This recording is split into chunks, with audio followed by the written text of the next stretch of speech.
여기는 3호선 지하철 구파발역입니다. 2번 출구에서 내려가지고 여기 왼쪽에 버스 정류장에서 버스 타고 북한산 산성계곡 쪽으로 가서 맨발 걷기를 할 생각입니다. 여기 구파발역 2번 출구 정류장에서 704번 타고 가거나 34번 타고 여기 지금 현재 구파발역에 있는데 여기 북한 산성 입구 여기서 내리면 돼요. 너 술 많이 마셨어? 술 마시고 맛이 안 마셨어. 여기 폭포 있죠? 이게 지금 겨울이라서 물이 없는데 여기가 구파발역 만남의 광장인데 옛날에 여기서 버스 타고 북한산 가던 기억 나네요. 8772번이 왔습니다. 이 버스는 그 주말에만 운행한대요. 뭐 이게 버스도 별로 없고 북한산은 버스도 별로 안 오고 거의 뭐 시외버스 터미널 같아요.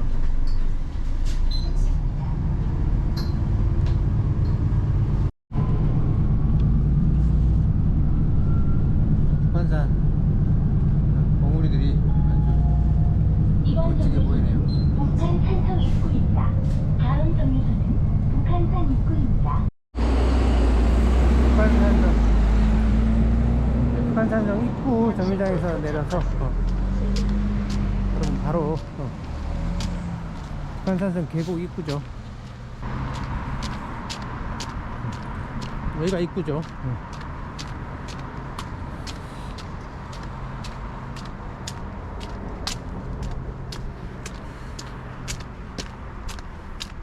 원래 제가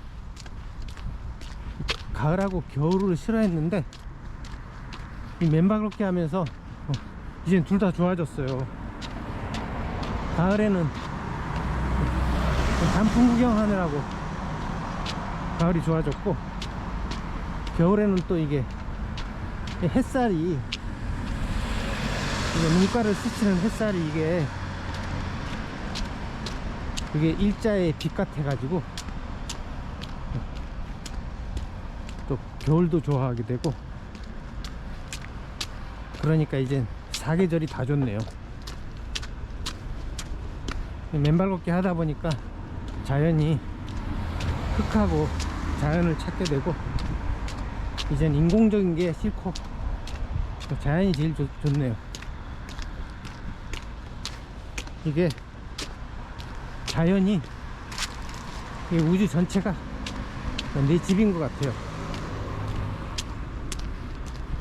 이렇게 가슴이 탁 트이고 신선한 공기,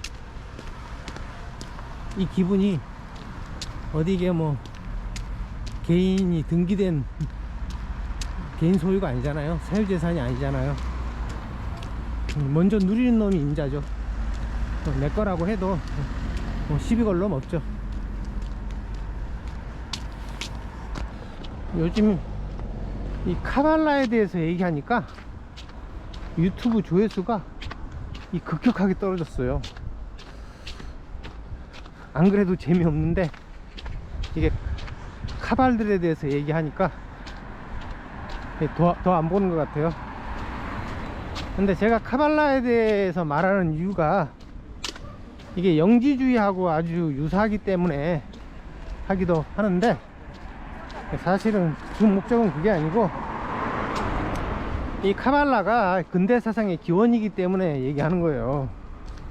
이 카발라를 모르면 이 근대 사상이 서양 근대 사상이 왜 잘못됐는지 알 수가 없어요. 나중에 얘기하겠지만 그래서 오늘은 그 현대 카발라의 그 근간이 된 루리아 카발라에 대해서 알아보겠습니다. 그래서 이 루리아 카발라라는 거는 이게 16세기 그 현재 이스라엘의 그 사페드라고 있는데 거기서 발생했어요. 이 사페드가 16세기 유대교의 중심지였어요. 근데 지금은 발음이 사페드가 아니고 영어식 발음인 것 같고 제파트예요. 제파트. 히브리어 발음으로는 츠파트인 것 같은데 이게 뜻이 운막이란 뜻이래요. 그래서 이게 위치가 갈릴리 호수 북서쪽으로 한 7km 떨어진 지역인데, 이 사페드가 그 중세 때 십자군 전쟁으로 십자군이 차지했다가 또 이슬람이 회복했다가 왔다 갔다 했기 때문에 굉장히 혼란스러웠었는데, 이게 이제 1517년에 오스만 투르크가 여기를 정복해요. 그래가지고 정치적으로 안정됐기 때문에 그 후 100년간 유럽에서 이제 유대인 이민자들이 몰려오고, 여기에는 그러니까 1492년에 그 스페인에서 이제 유대인들이 추방된 탓이 크죠. 그 이민자들이 모여들어 가지고 양모 생산하고 섬유 산업의 중심지였대요. 그리고 또 카발라의 또 중심지이기도 하고, 그래서 여기가 유대교 그 4대 성지 중에 하나가 됐대요. 그리고 오늘 말하려는 루리아 카발라를 만든 그 이삭 루리아의 묘가 여기 있대요. 이 16세기에 이제 그 사페드에서 루리아 카발라가 생기게 된 이유가, 그러니까 1492년에 이제 유대인들이 스페인에서 몇십만 명이나 추방을 당한 그 엄청난 충격을 겪었죠. 그래서 유대인들한테는 이게 이제 절체절명의 위기 상황이었죠. 그래가지고 메시아가 나타나서 자신들을 이 위기 상황에서 구원해 주기를 열망했는데, 그때 이 카발라가 유대인들한테 이 종말론적인 메시아주의를 제시하고, 또 카발리스트들한테는 이 카발라가 구원을 촉진한다는 교리가 있어가지고 또 카발리스트들이 많이 공부를 했다 그래요. 그래서 그런 탓에 이제 이 사페드가 16세기에 유대인들의 영적 운동의 중심지로 부각했어요. 여기에 그 막걸리도 팔고 뭐 과일도 팔고 그러네요. 여기서 김밥 사갖고 들어가겠습니다. 김밥 있어요? 예. 네, 김밥 한 줄만 주세요. 저 안에 들어가서 달라오실래? 안에 들어가야 돼요? 예. 여기서 이따 끝나고 막걸리 한 잔 하고 가면 될 것 같아요. 네.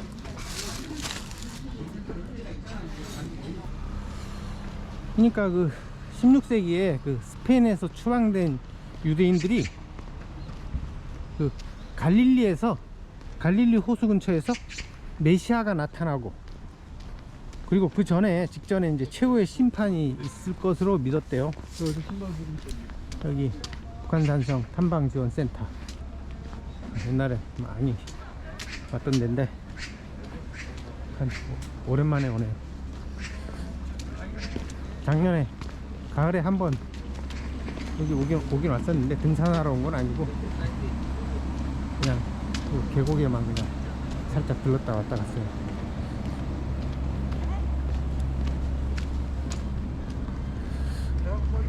그래서 이 사페드에 카발리스트들이 많이 모여가지고 카발라 공부를 하고, 또 집중적으로 메시아 선전을 했다 그래요. 메시아가 나타날 것이라고 전 시간에 잠깐 얘기했었죠. 그리고 이제 그에 따라서 그 스페인뿐만 아니라 디아스포라 전역에서 그 사페드의 이민자들이 꾸준히 증가했다 그래요. 그래서 그런지 그 16세기에는 스스로 이제 메시아라고 주장하거나, 그 메시아가 나타난다고 예언한 사람들이 많이 나타났어요.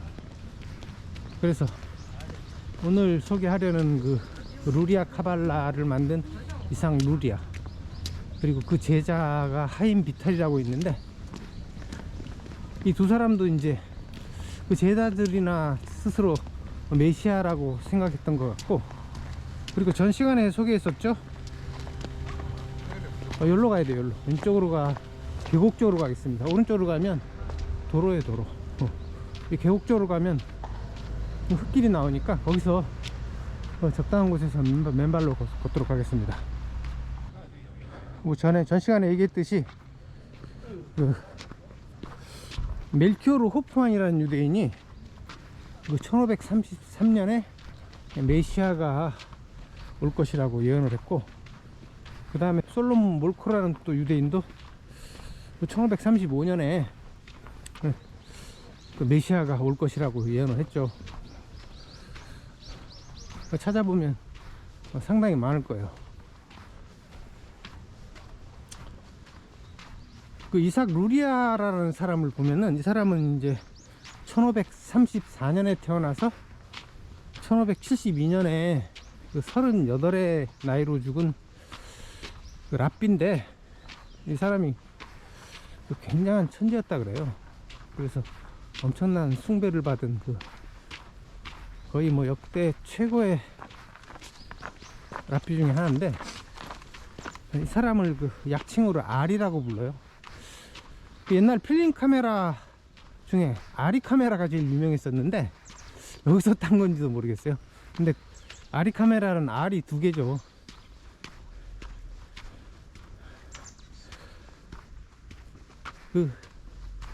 그 제자들이 많이 있었는데, 그 제자 중에 가장 유명한 사람이 이제 하임 비탈이라는 제자인데, 이 하임 비탈을 비롯해서 제자들이 그 이삭 루리아를 메시아로 여겼다 그래요. 그래서 그 카발리스트들이 1575년을 종말로 봤는데, 루리아가 그 3년 전에 죽어버리죠. 그래서 그 메시아에 대한 기대를 접을 수밖에 없었죠. 근데 이제 그래도 17세기 중반에는 그 루리아 카발라가 유대교의 주류를 차지했다 그래요. 그 이후에 이제 200년 동안 유대교의 주류를 차지했으니까 거의 현대까지 그 주류를 차지한 거죠. 그래서 이삭 루리아를 현대 카발라의 아버지라고 부른대요. 근데 이 사람이 직접 쓴 책은 없고, 그 제자들한테 강의한 노트를, 거기서 이제 많은 책들이 쓰여지는데, 그 중에서 이제 가장 중요한 책이 그 에츠하임이라고, 생명의 나무, 생명나무란 뜻이죠. 그 책이 제일 중요하다 그래요. 그리고 이 루리아를 기념해 가지고 16세기 후반에 아리 아시케나지 시나고그를 지었다 그래요. 해당이죠. 이 사람이 세파르딘이 아니고 그 독일 출신의 그 아시케나지 유대인이었다 그래요. 그래서 이 루리아 카발라의 핵심 개념이 세 가지가 있는데, 그 침춤, 이건 이제 수축으로 번역되는 히브리어고, 캘리포트, 이건 껍질이란 뜻이에요. 껍질. 그리고 티콘, 회복이라는 의미의 히브리어인데, 요 세 가지가 이제 루리아 카발라의 핵심 개념이에요. 요것에 대해서 이제 지금부터 차례차례 설명하기로 하겠습니다. 지금은 신발 신고 걸을게요. 좀 가다가, 이게 눈밭은 너무 발이 시려워요. 그래서 좀 덜 발 시려운 데 나오면은 맨발로 가도록 하겠습니다.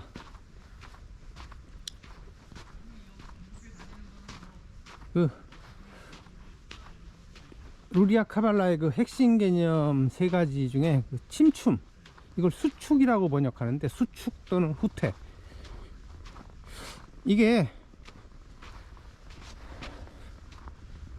사실은 그 영지주의나 그 신플라톤주의에서 말하는 유출의 반대 개념이에요. 유출은 이제 밖으로 나가는 거고 확장하는 거고, 그 침춤은 수축이니까 그 반대예요.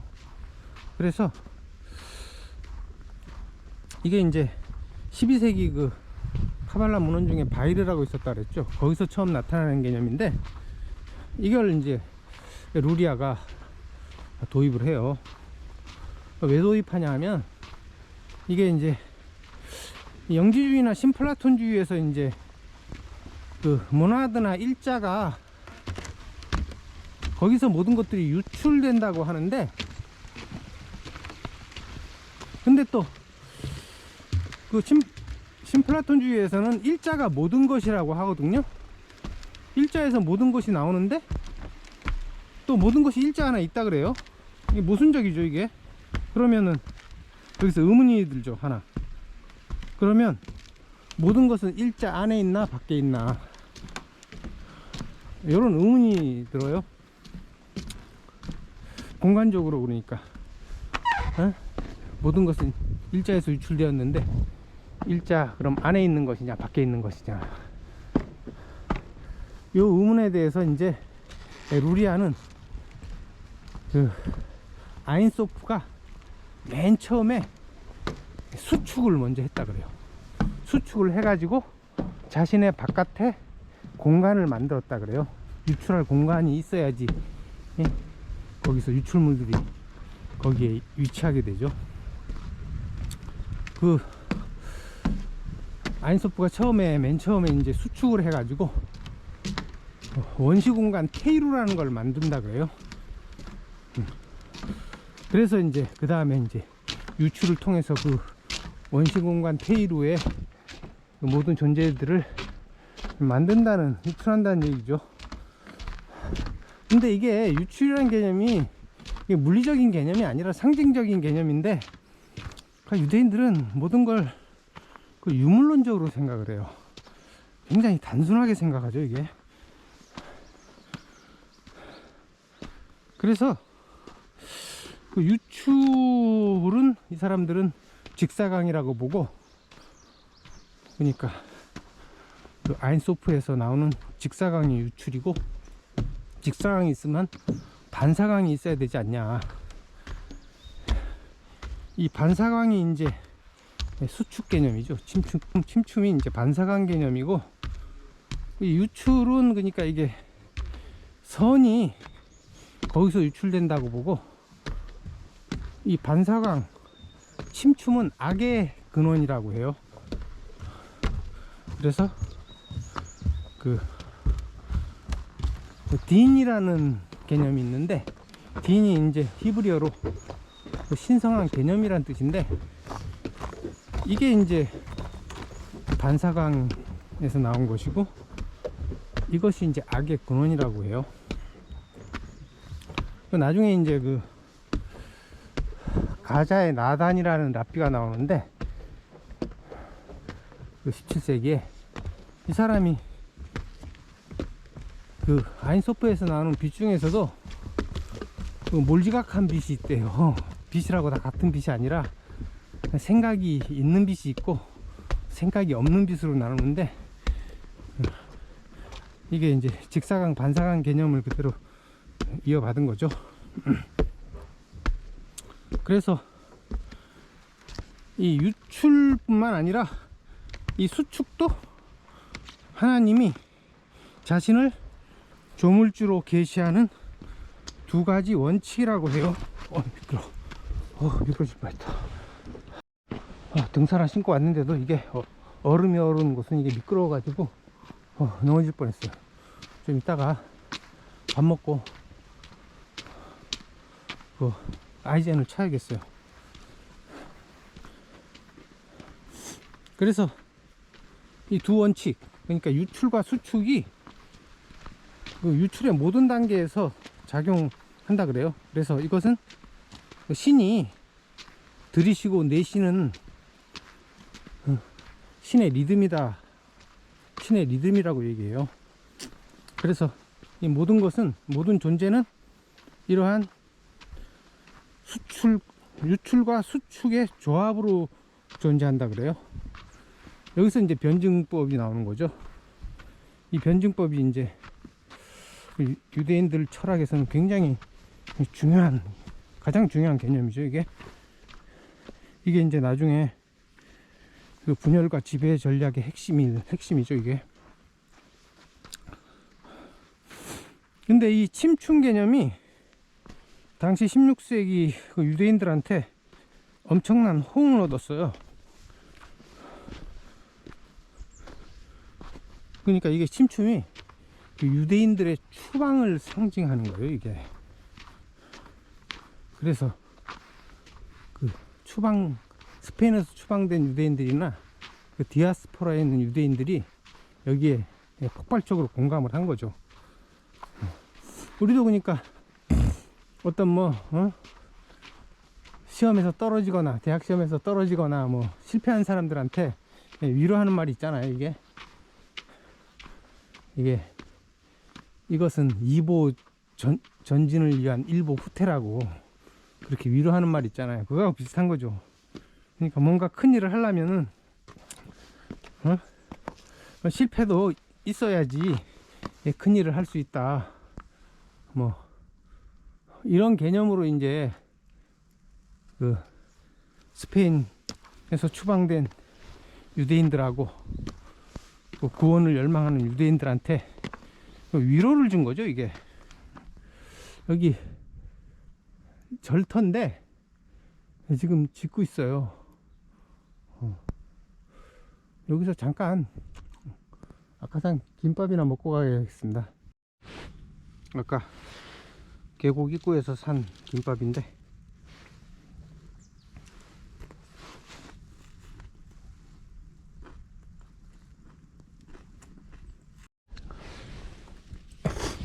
아직도 따뜻해요.